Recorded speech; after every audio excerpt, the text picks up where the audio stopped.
ഏലീശ്രീവ മൂശാകാലം 3-ാം തിങ്കൾ. മത്തായി എഴുതിയ സുവിശേഷം 18-ാം അധ്യായം 10 മുതൽ 14 വരെയുള്ള വാക്യങ്ങളുടെ വിശകലനം. ചെറിയവരെ നിന്ദിക്കാതിരിക്കുക.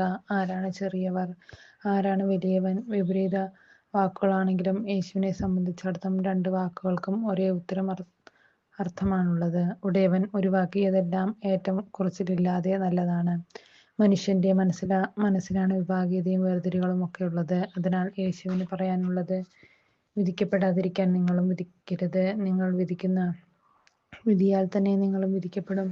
മാത്രമല്ല, നിങ്ങളിൽ ഏറ്റവും വലിയവനാവാൻ ആഗ്രഹിക്കുന്നവൻ ഏറ്റവും ചെറിയവനെ പോലെയും അധികാരമുള്ളവൻ ശുശ്രൂഷകനെ പോലെയുമാണ് എന്ന് പറഞ്ഞവൻ അഗതികളിലും തിരസ്കരിക്കപ്പെട്ടവരിലും തന്നെ തന്നെ കണ്ടെത്താനാണ് പറഞ്ഞിട്ടുള്ളത്. 100 ആടുകളുണ്ടായിരിക്കെ വഴിതെറ്റിപ്പോയ ഒരാടിനെ പോലും തേടിപ്പോകുന്ന ദൈവം ഈ ചെറിയവരിൽ ഒരുവൻ പോലും നശിച്ചുപോകാൻ ഇഷ്ടപ്പെടുന്നില്ല എന്നാണ് ഇന്ന് വ്യക്തമാക്കിയിട്ടുള്ളത്.